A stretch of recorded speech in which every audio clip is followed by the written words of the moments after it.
직사각형의 넓이죠. 그죠? 그러니까 상합이라고 하는 것은 요 함수 fx에서 바깥쪽에서 이런 식으로 요 규칙에 맞게 MOK를 찾아가지고 만들어지는 직사각형들의 넓이의 총합이라고 여러분 생각하시면 된다. 무슨 말인지 아시겠죠? 그래서 리만 상합, 리만 하합의 정의가 여러분들이 어떻게 되어지는가를 여러분들이 잘 보시면 된답니다. 자, 무슨 말인지 아시겠죠? 그러니까 요 말의 의미는 첫 번째 직사각형의 넓이, 요 말의 의미는 두 번째 직사각형의 넓이, 요 말의 의미는 k번째 직사각형의 넓이, 요거는 바로 n번째 직사각형의 넓이를 얘기한다. 자, 요것도 마찬가지죠. 요 그림에서 이제 함수 fx 바깥쪽으로 나가서 만들어지는 이와 같은 직사각형의 넓이들의 총합을 우리가 구할 수 있고, 요것을 우리가 리만의 상합이라고 불러주고, 요것을 리만의 하합이라고 불러준다. 이런 얘기를 합니다. 자, 무슨 말이겠죠? 그래서 우리가 분할 P에 대한 함수 F의 리만 상합 이런 뜻이고, 요거는 분할 P에 대한 함수 F의 리만 하합 이런 뜻이랍니다. 그랬을 때 요 P라고 하는 것은 뭐다? 구간 A와 B 사이에 우리가 N개로 우리가 분할을 했을 때에 그 분할되는 점들을 모아놓은 집합을 요 분할 P라고 우리가 불러주겠다.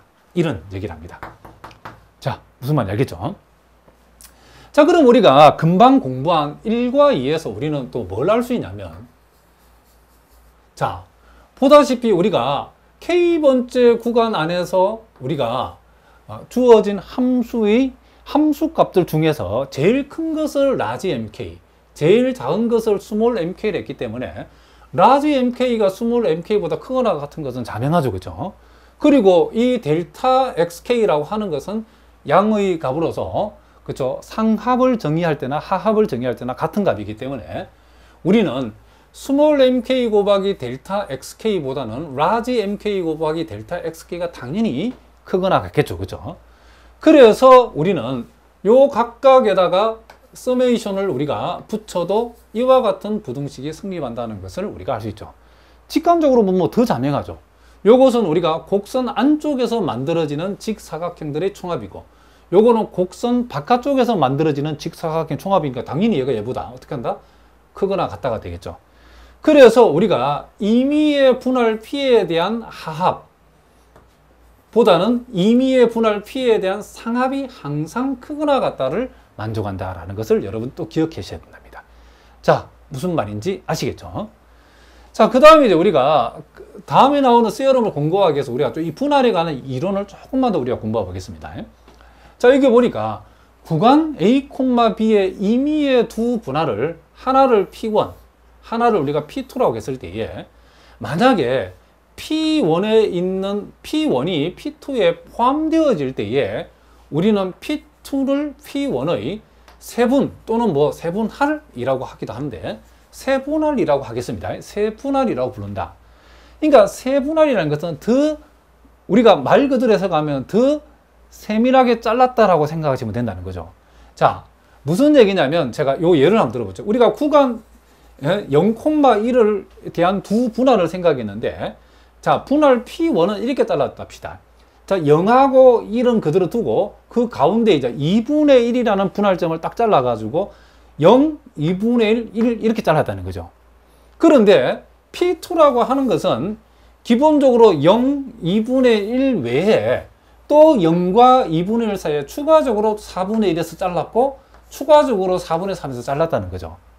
그러면 P2가 P1보다 더 세밀하게 잘랐다라고 여러분들이 그냥 직관적으로 생각하시면 된답니다. 요거는 딱 한 군데만 더 잘라가지고 전체 구간을 둘러 나눈 거죠.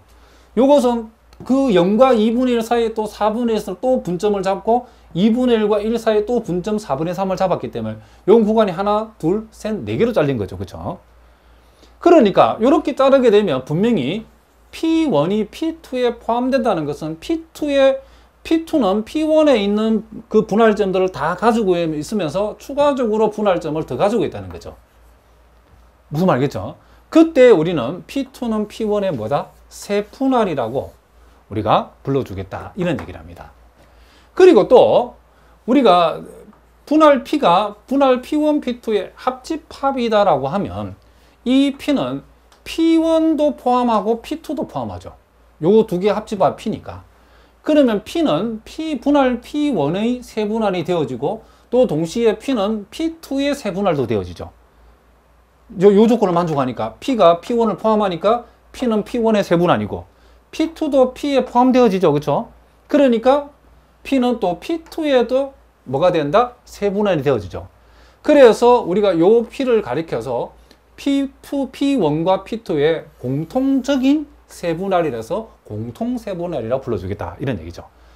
자, 그러니까 예를 들어서 우리가 P1이 이렇게 분할점 0, 2분의 1, 세 점으로 이루어지고 P2가 분할점 0, 3분의 1, 4분의 3, 1로 이루어졌을 때에 이렇게 P1, P2의 합집합 P를 생각했을 때에 요 두 개 합집합은 이렇게 되어지죠. 무슨 말이겠죠? 그러면 요 놈은 요 놈을 포함하고 또 요 놈은 또 요 놈도 포함하는데 요 놈의 분점을 다 가지고 있으면서 추가 분점을 가지고 있고 또 요 놈의 분점을 다 가지고 있으면서 또 추가 분점을 가지고 있죠. 그렇죠? 그럴 때에 이 P1, P2의 합집합인 P는 P1의 세분할도 되고 P2의 세분할도 되기 때문에 P는 P1과 P2의 공통 세분할이라고 불러주겠다. 이렇게 얘기하자는 거죠. 자, 일단 용어를 여러분들이 정확하게 알아두셔야 된답니다. 자, 무슨 말인지 아시겠죠? 자, 이제 여러분 교재 세오롬 122에 나와 있는 내용을 한번 살펴보겠습니다. 자, 폐구간 A, B에서 정의되어 있는 함수 F를 유계라고 했을 때에 자, 요 P와 Q가 이 구간 A, B의 임의의 분할이라고 했다는 거죠. 자, 그런데 이 분할 P와 분할 Q 사이에는 어떤 조건이 성립하냐면 요 분할 Q가 분할 P의 세분할이다 라고 했죠. 자, 우리가 앞에서 공부한 이론대로 하자면 Q가 P의 세분할이라는 말은 P가 가지고 있는 점들을 Q는 다 가지고 있고 분할점을 더 추가로 가지고 있다 그런 뜻이죠. 자, 그렇게 했을 때에 자, 여기에 자, 요 내용이 성립하고 요 내용이 성립한다라고 했는데 자, 요걸 보니까 먼저 요걸 보니까 이런 얘기죠. 지금 분할 P에 대한 함수 F의 상합이죠. 그렇죠? 분할 P에 대한 함수 F의 상합은 분할 Q에 대한 F의 상합보다는 크거나 같다. 그러니까 P보다는 Q가 더 세분할된 거죠. 그렇죠? 그러니까 우리가 어떤 분할이 세분화될수록 상합은 작아진다 그런 뜻이죠. 다시 한번 분할이 세분화될수록 함수 F의 상합은 작거나 같다든가 작아진다 이런 뜻이랍니다. 무슨 말이겠죠? 그러니까 더 많이 쪼갤수록 상합은 어떻게 된다? 작아진다 그런 뜻이죠. 그리고 반대로 자, 요 L은 하합을 얘기하는 거죠. 여기는 이제 부동호 방향이 반대로 돼 있죠. 그렇죠? 그러니까 세분할될수록 그러니까 P에 대해서 이 Q라고 하는 것은 P에 대한 세분할인데 세분할될수록 하합은 커진다 그랬 뜻이요. 그러니까 더 쪼개면 어떻게 된다? 하합은 커진다 그런 뜻이랍니다. 무슨 말이겠죠?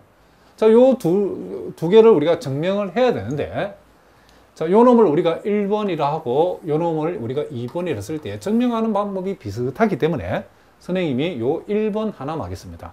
보통 책에 보면 2번이 증명되어 있기 때문에 제가 1번을 한번 증명하고 2번이 궁금하신 분들은 선생님이 첨부 파일을 붙여 놓을 테니까 여러분들이 첨부 파일을 확인해 보시기 바랍니다.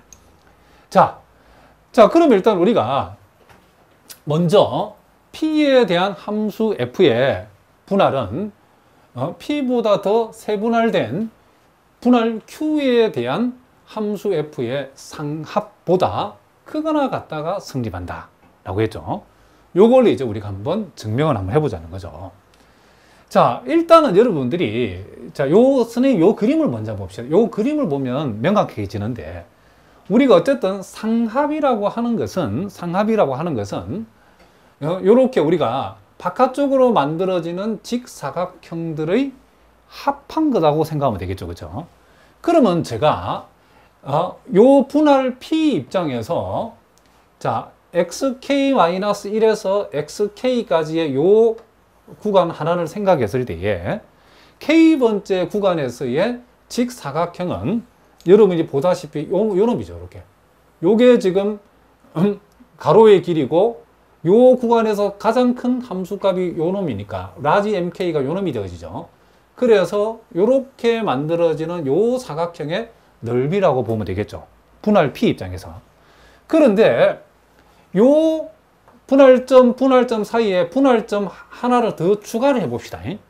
그러면 우리가 요런 식으로 분할되어지는 것은 분할 Q에 속하는 점들이라고 생각해 보자는 거죠. 그러면 분할 Q 입장에서는 요 구간에서는 가로의 길이가 이만큼이고 그리고 세로의 길이가 뭐냐면 요 구간에서 가장 높은 함수값이니까 여기에서 여기까지죠. 그죠? 그래서 분할 Q 입장에서 첫 번째 요 구간에서의 직사각형은 이렇게 되어지죠. 그리고 두 번째 T에서 XK까지로 이렇게 또 우리가 구간을 하나 또 잡았을 때에 그러니까 요 분할점 T를 추가함으로써 새로 생긴 구간이죠. 요걸 잡았을 때에 직사각형의 요게 가로의 길이고 세로의 길이는 함수값 중에 제일 큰 놈이니까 여기서 여기까지죠. 그렇죠? 그러면 그렇게 만들어지는 사각형의 넓이는 이런 식으로 했을 때에 이렇게 우리가 되어진다라고 할 수 있겠죠. 그러면 우리가 분할 P 입장에서 XK-1에서 XK까지의 만들어지는 사각형은 이 큰 사각형이죠. 그죠? 하나. 근데 둘로 쪼개보니까 요렇게 하나 만들어지죠. 그죠? 그러면 쪼개었더니 원래 것보다 크기가 늘었다 줄었다? 보니까 줄어들었죠. 그죠? 그래서 우리가 요 그림을 딱 봐도 우리가 요 말이 성립한다고 할 수 있죠. 분할 P에 대해서 우리가 함수 F의 상합을 구한 거하고 분할 Q에 대해서 함수 F의 상합을 구한 걸 비교하면 세분할될수록 상합은 작아진다는 것을 우리가 알 수 있다는 거죠. 그런데 요 이제 직관적 사실을 가지고서 이제 우리가 구체적으로 수학적으로 한번 이제 틀에 맞게 증명을 한번 해보자는 거죠. 그럼 좀 많이 복잡하죠. 자, 일단 우리가 여기에 주어진 분할 P를 이렇게 요걸 A에서 xn, 즉 B로 표현되어지는 요 xn까지 요 놈이 지금 A고 요 놈이 지금 B라고 해보자는 거죠. 요렇게 우리가 n개의 분할로 요렇게 분할을 만들어내는 n 플러스 1개의 점을 모아놓은 집합을 우리 분할 P라고 해보자는 거죠. 그랬을 때에 P의 세분할 Q는 그렇죠? 엄청나게 많이 다양하게 있겠죠. 그렇죠? 그 중에서도 우리가 요 그림처럼